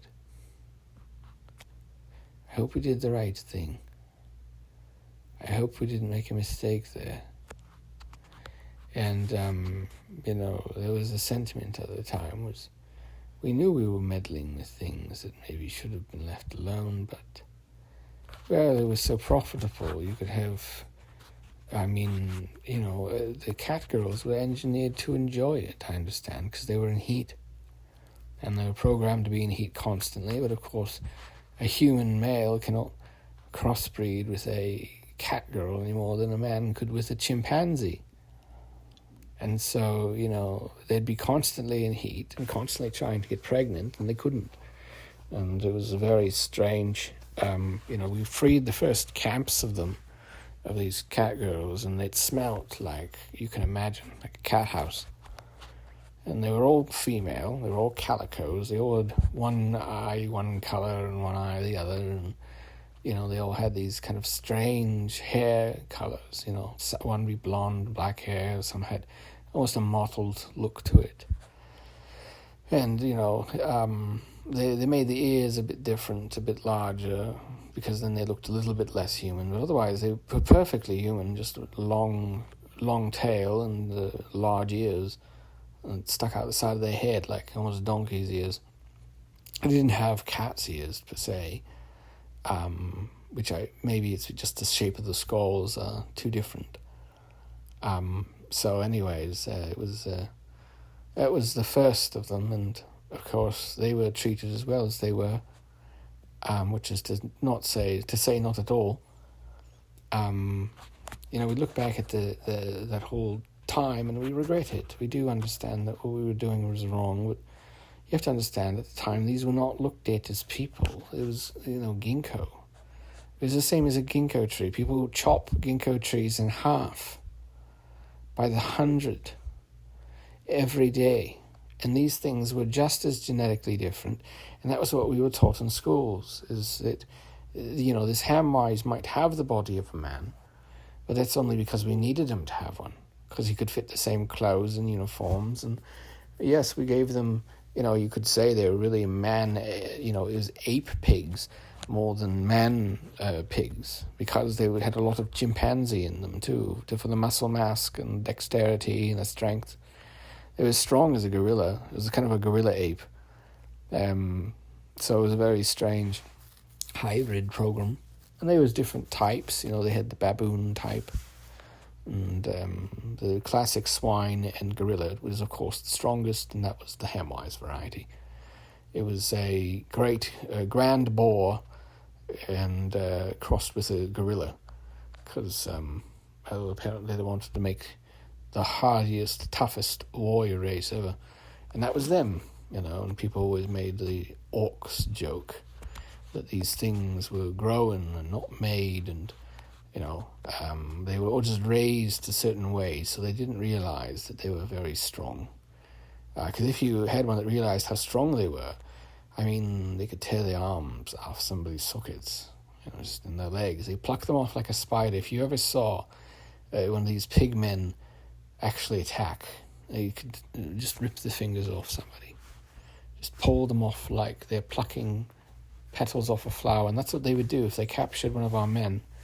Because they were very ill-equipped. They fought mostly hand-to-hand. They were given maybe a rifle with 5 bullets for 5 of them. And, the other 4, one had the rifle, and they would cover the other 4 as they went into our trenches and attacked. Hand-to-hand, punching holes through people's guts and biting, biting their fingers off, chewing their faces off. And, they had the morals of... like just wild beast. They were very, very voracious and deadly fighters. And so when we found out, we won the war, and now it was a question of what do you do with the pig gorilla babies? And of course, my sentiment was, well, you kill the little buggers. Kill them all, dash them all in their cribs. And then, of course, it was, well, what about, how would that be? It's an orc baby, it's not, hasn't done anything. And so it became this very fashionable thing to raise these pig men in human society and see what they would do and always be watching them, because they were different and they didn't really realize that they were, but they were strong enough they could do some damage when they did. So they had this piggy face. They didn't realize they had a piggy face. And I mean, some women, especially the older, if they couldn't have any children, sometimes they'd bed down with them. But of course, they were all designed to be sterile. But that was where they were sterilized. Of course, it was not that they were.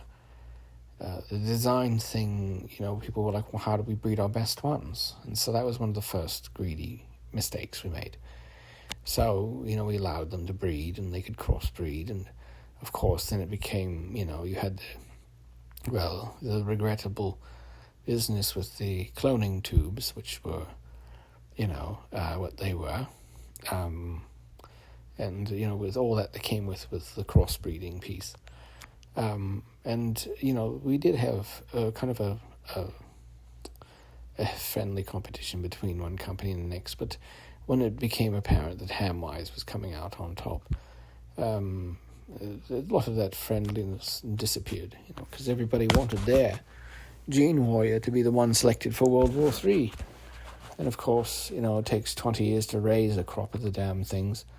And if you're going to send them on, be time troopers, you need even a little bit longer. You need 25 to 30.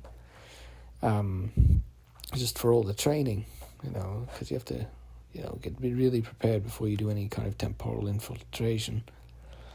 And so that was the idea, was, you have these human-pig hybrids that would win humanity's wars for them and never realize they were the war pigs, the dogs of war, raised to be loyal and die. And so, that was kind of the idea, that there was two types of humans. There was the ones that were raised to just follow orders, and then there was the rulers. And just because you were born in either didn't mean you couldn't go up or down. It just was considerably harder. Why, I know a very wealthy family, part of the ruling class, that had a son that was quite dull, and so he lived just like the rest of people do, because he wasn't considered actually part of the family due to his lacking intellect. And that was the issue, was the stupidity, of course. They didn't understand things, and they couldn't piece things together or understand subtext. And so, things like the Hamwise tapes would go above their head. That's why so many of them survived. It was, you couldn't prove that they were aware or not aware. They were, kind of an anomaly, just because of their neurodiversity, I suppose, saved by their own skin. I don't know what else to talk about. We've been going on for a while, haven't we? Yeah. Sometimes I think about it. I think about the place where I was born, and for my family that I can't remember. When did I see them last? I get to see them once a year, I think. And just this world that I live in, it's very different from your world. I live in a different world than you. A very different one. It's a very dark and scary world. But fortunately, it's not that dark and scary, because it's all made up. Waka, waka, waka. I'm here all night. Try the borscht. Tip your waitress.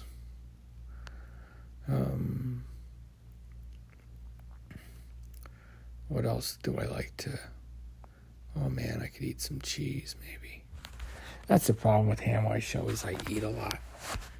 I eat a lot of just random stuff. I just kind of stuff my face for 2 hours, for 3 hours, however long this is. I just kind of just like a weird variety show of me just talking about random stuff. Discussing the manifest democracy and the scaritism, which was very interesting. Period. So hopefully, if you're getting this, you're living in a manifest democracy country where the slave states of the government, where they put you in jail for not paying taxes, have been abolished. It make you do slave labor. So hopefully, that has been abolished and that we live in a better era. And I hope that you're okay and I'm okay and everything goes okay soon, and maybe there's some luck on the horizon for me. Anyways, and for everybody else, that's happiness free for everyone. And let no one be forgotten.